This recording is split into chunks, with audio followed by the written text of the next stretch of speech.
Olá, tudo bem com você? Eu sou Sheila Hansen, terapeuta sistêmica, e esse é mais um vídeo do Tá Sem Tempo? Eu leio para você. Nós estamos lendo este livro aqui, que é o Em Busca de Mim, da Viola Davis, e nós estamos aqui na página 45. Então, se você está acompanhando a leitura comigo, pega seu livro aí, vamos fazer a leitura comentada deste capítulo número 4. E se você não tem tempo para ler, não tem problema, eu leio aqui para você, tá bom? Então vamos lá, continuar a leitura, deixa eu botar meu zóio. Capítulo 4, 128. Quem tem um porquê para viver pode aguentar qualquer como. Nietzsche. Quando eu tinha 6 anos, minhas 3 irmãs mais velhas, meu irmão, embora ele raramente estivesse por perto, e eu amávamos ir à escola. Era o nosso paraíso. Ficava bem ao lado de casa e gostávamos muito de lá, principalmente de Anne. Ela amava a escola. Nunca queria faltar. Estávamos no auge do inverno e não tínhamos aquecimento. Depois, a eletricidade foi cortada. Enfim, não tínhamos mais telefone. A coisa continuava piorando. Quando você não tem aquecimento, gás, água quente, o clima fica abaixo de zero, totalmente gelado. Os canos acabavam congelando e ficávamos sem água corrente.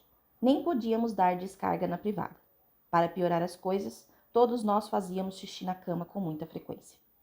Nunca faltávamos à escola, mas certo dia ficamos em casa. Lembro-me de passar o dia inteiro na sala de estar, no clima abaixo de zero, todos juntinhos, mijados, congelando, observando minha mãe. Ela estava perdida, simplesmente perdida. Não sabia o que fazer. Sem água corrente, canos congelados, sem aquecimento, sem telefone. Nós todos juntinhos, tremendo. E de alguma forma, por volta do meio-dia, Diane se levantou e anunciou: "Vou para a escola." Ela cuspiu na mão, tirou as remelas do olho e perguntou: "Como eu estou?" Mamamá disse: "Você está bem, Má." Usando o termo sulista. "Você está linda, Má." "Ok, tudo bem, vou para a escola." E foi. O resto de nós ainda estava tremendo quando a mamá disse, por fim: "Vamos tentar conseguir o auxílio de aquecimento." Eu queria trazer aqui um pensamento para você em relação a xixi na cama, né? Muitas pessoas têm ou teve esse problema na infância e talvez os pais não souberam lidar da melhor forma com isso. Constrangimento, medo, que acontece no caso da criança que faz o xixi na cama. Você passou por isso? Coloca aqui nos comentários pra gente saber se você passou por isso na sua infância, se os seus filhos passam por isso, se você não sabe mais o que dizer. Na psicossomática a gente diz que a pessoa que faz o xixi na cama está tentando marcar o seu território, né? De alguma forma, ela precisa estabelecer o seu lugar. E muitas vezes isso acontece com o xixi na cama. Pode evidenciar algo parecido com isso. Fez sentido para você? Coloca aí nos comentários para saber. Vestimos todas as peças de roupas que encontramos. Mesmo em épocas melhores, nunca tínhamos sapatos ou roupas do tamanho certo. Muitas vezes, sequer conseguíamos encontrar meias. Quase nunca tínhamos roupas novas. De vez em quando, íamos às Ares, comprar parcelado. Geralmente, íamos à Sociedade de São Vicente de Paulo. Amávamos ir lá porque era uma aventura remexer nas roupas usadas por outras pessoas.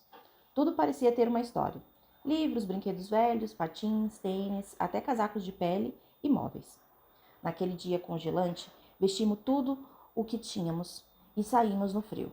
Os escritórios da assistência de aquecimento ficavam no centro de Pawtucket e precisaríamos atravessar a cidade para chegar lá.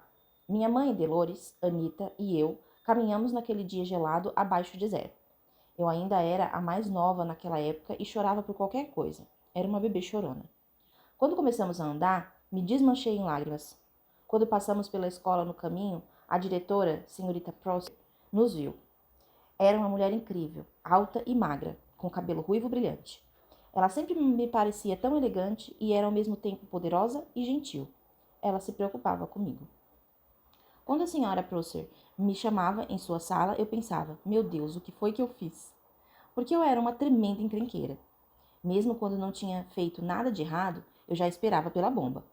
Mas por vezes ela me chamava na sua sala e me dava um monte de sacolas com coisas que tinham pertencido à filha dela, roupas muito bonitas e bolsinhas.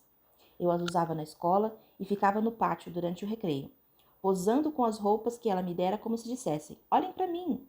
Era como se eu estivesse exigindo ou implorando por atenção.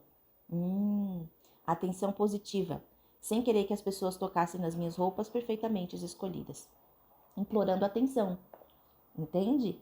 Exigindo atenção, implorando atenção. Xixi na cama tem muito a ver com isso. A senhora Prusser sabia da nossa situação. Quando nos viu, gritou da janela: Senhora Davis! Senhora Davis! Mamá parou. Estávamos juntinhos, tremendo, quando a diretora foi ao nosso encontro. Ela estava tão desesperada para nos alcançar que sequer tinha vestido um casaco. Senhora Davis, seus filhos não vieram para a escola hoje. O que está acontecendo? Não temos aquecimento nem eletricidade. Não temos nada. E os canos congelados. Não tem água corrente. Eles não podem nem tomar banho. Não podemos fazer nada. Ah, senhora Davis, eu sinto muito mesmo. Os olhos dela se encheram de lágrimas quando nos olhou e tocou o meu rosto. Sinto muito mesmo. Gostaria de poder fazer alguma coisa para ajudar. Vamos ao centro de Pawtucket, ver se consigo que alguém nos ajude a pagar as contas. PS, para quem está chegando nesse vídeo agora, nós temos outros vídeos que contam o começo dessa história, tá? Se você não assistiu, volta alguns vídeos para você ver. Em alguns vídeos anteriores eu falei que eu não manjo muito do inglês, então se eu tô lendo aqui alguma palavra errada no inglês, gente, releve, tá bom? Fale conosco se houver algo que possamos fazer. Sinto muito mesmo. Eu só queria saber por que seus filhos não vieram para a escola. Essa época da minha vida foi permeada pela vergonha. A sensação que você tem quando está com pânico de palco ou passa por uma humilhação pública, aquela era a vergonha da época no 128. A vergonha nos eviscera por completo. Destrói qualquer sentimento de orgulho que alguém possa ter. Queria trazer isso aqui para vocês agora, né? Essa questão do constrangimento e da vergonha por você ser obrigado a passar por situações que estão além do seu controle, né? Então, uma criança que não tinha o que fazer, que tinha que lidar com extrema pobreza e não podia ir para a escola porque não tinha o básico, né? Saneamento básico ela não tinha. Roupa, banho, comida, enfim. E isso traz uma vergonha para a pessoa que ela talvez perdure para o resto da vida. Muitas vezes a timidez começa daí, né? Algumas pessoas, elas falam assim, fulano é tímido. Ninguém nasce tímido, viu? A gente se torna tímido por causa de alguma coisa que talvez tenha acontecido na nossa vida. Mas ninguém nasce tímido. E às vezes são esses constrangimentos, essas vergonhas que nós vamos passando durante a nossa vida, que vão tirando completamente qualquer senso de orgulho que a gente tem até a gente se sentir realmente o cocô do cavalo do bandido, como se a gente não prestasse para nada, né? Mas vamos lá. Uma vez na aula, eu precisava muito ir ao banheiro e levantei a mão, mas o professor não me deu atenção. Não consegui segurar, então acabei fazendo xixi ali mesmo. Começou a pingar no chão e inundou a minha cadeira. Minha professora pegou um par de calças secas para mim da enfermaria. Colocou minhas roupas molhadas em um saco de papel e me mandou para casa. Mas a parte mais humilhante foi retornar no dia seguinte e encontrar a minha cadeira num canto no fundo da sala de aula, com a mesma poça enorme de urina. Ficou lá até secar, lentamente. E por quê? O xixi de uma menina de 6 anos era nojento demais, até para o zelador da escola limpar.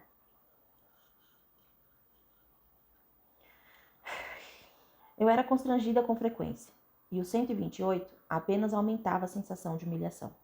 Nosso prédio pegou fogo várias vezes. Da primeira vez, eu estava no primeiro ano.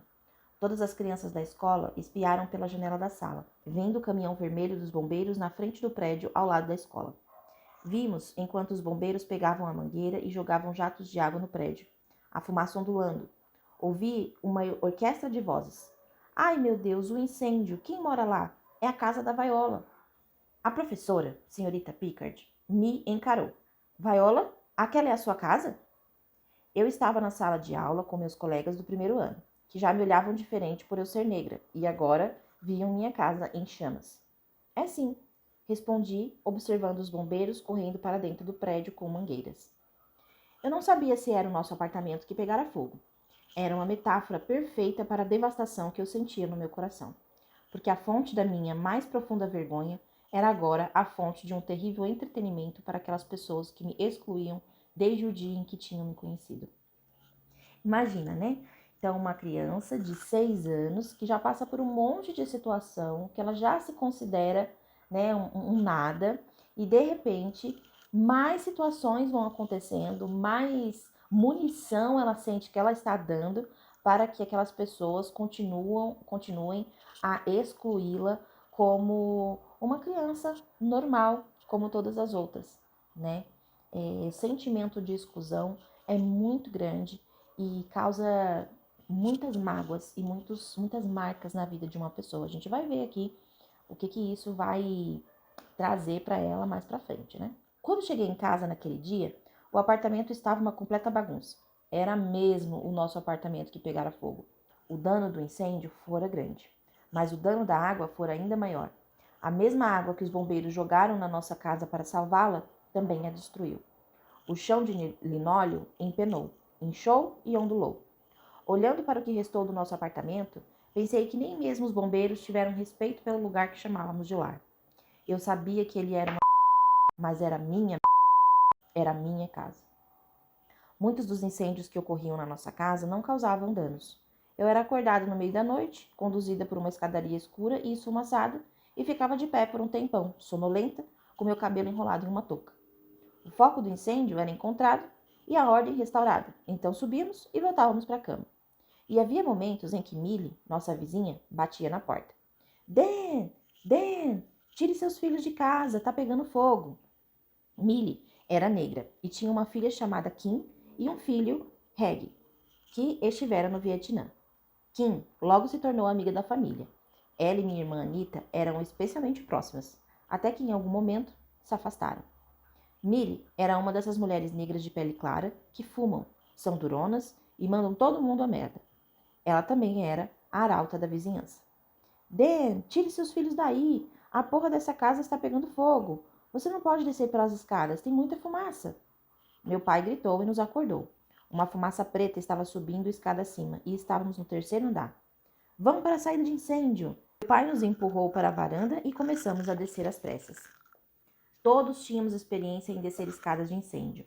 Tínhamos experiência com escaladas e descidas em geral. Descíamos escadas de incêndio quando ficávamos trancados para fora de casa. Pulávamos cercas para pegar maçãs, pêssegos e peras do jardim dos vizinhos sem pedir permissão. Mas descer escadas com pressa quando se está convencido de que vai morrer é outra história. Bem, os caminhões estavam lá e os bombeiros já tinham pegado as mangueiras. Pessoas ladeavam a rua, observando e arfando. Minha família desceu a escada de incêndio, um atrás do outro, como os incríveis. Apenas um membro solitário da família fora deixada no último degrau. Eu. Fiquei lá, me acabando de chorar. Mamá! Meus pais e meus irmãos gritavam. Vaiola! Pula! Só pula, Vaiola! Minha mãe estava em pânico. Ela começou a gritar histericamente. Meu amor! Pula para a mamãe! E eu agachei com os braços estendidos, tentando alcançá-la, porque estava com muito medo de pular. Era muito alto. Imaginei as chamas atrás de mim, prontas para me engolir a qualquer minuto, como o Dumbo, quando teve que pular para fora daquela plataforma. Mas eu não tinha orelhas grandes para me ajudar a voar. Mas, tão certo quanto o fato de que sou negra, vi minha mãe voar. Ela deu mais ou menos 5 grandes passos para trás, correu e pulou, no momento certo, como se fosse Michael Jordan. Agarrou meu braço e me puxou para baixo. Caímos juntas no chão de concreto. Ela gritou de dor. Meu pai a ajudou a se levantar e nós simplesmente nos abraçamos, bem apertado. Minhas irmãs bateram na minha cabeça. Sua burra, você devia ter pulado. Não era tão alto assim. Mamá se machucou. Eu só observei minha mãe mancar e vi minhas irmãs e meu irmão parecendo completamente chocados, perdidos, esperando que os bombeiros nos limpassem para voltarmos para aquele inferno. Era só um teto sobre nossa cabeça. Não chegava nem perto de um lar. A verdade é que ninguém liga. Nenhuma daquelas pessoas que observavam o incêndio percebeu o meu pequeno show do Dumbo. E não havia chamas. Ficamos no 128 por mais 2 anos. E sim, o lugar continuou sem quaisquer medidas de proteção contra incêndios. mas acredito que ninguém se importa com as condições nas quais os indesejados vivem.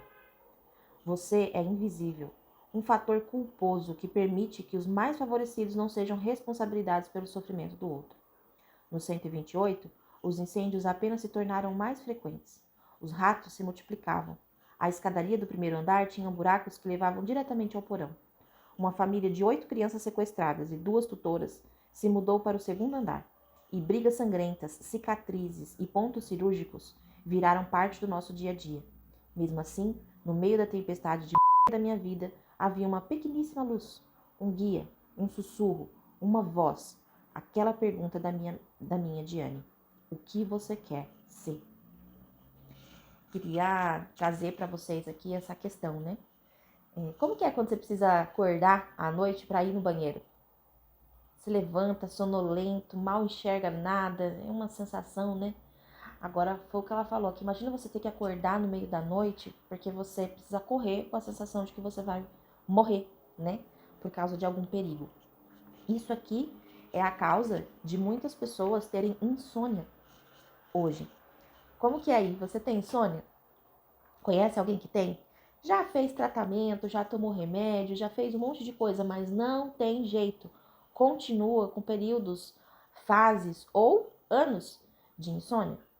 Às vezes você passou por algo na sua infância, que talvez você se lembre ou não, que precisou deixar você alerta durante a noite. O caso da Viola, por exemplo, onde ela tinha que ser acordada várias vezes durante a noite por causa dos incêndios, deixava com certeza ela num sono perturbador, num sono de alerta.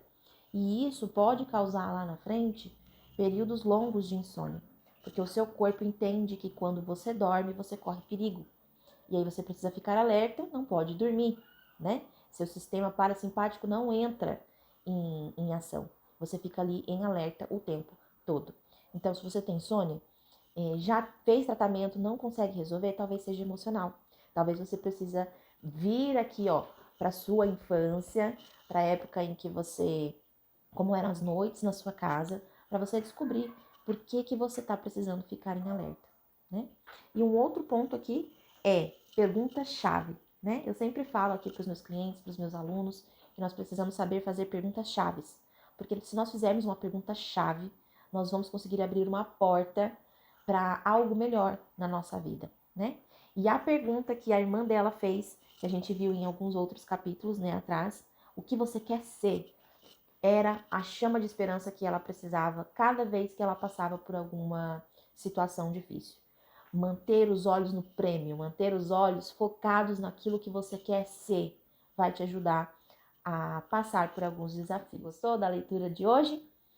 Se você quer continuar, se inscreve no nosso canal para você não perder as próximas leituras. Nosso próximo encontro a gente vai começar o capítulo 5. Dá um joinha aqui para mim se você gostou, compartilha esse vídeo porque ajuda bastante aqui para divulgar essa mensagem para mais pessoas, tá bom? Um beijo e até mais. Tchau, tchau.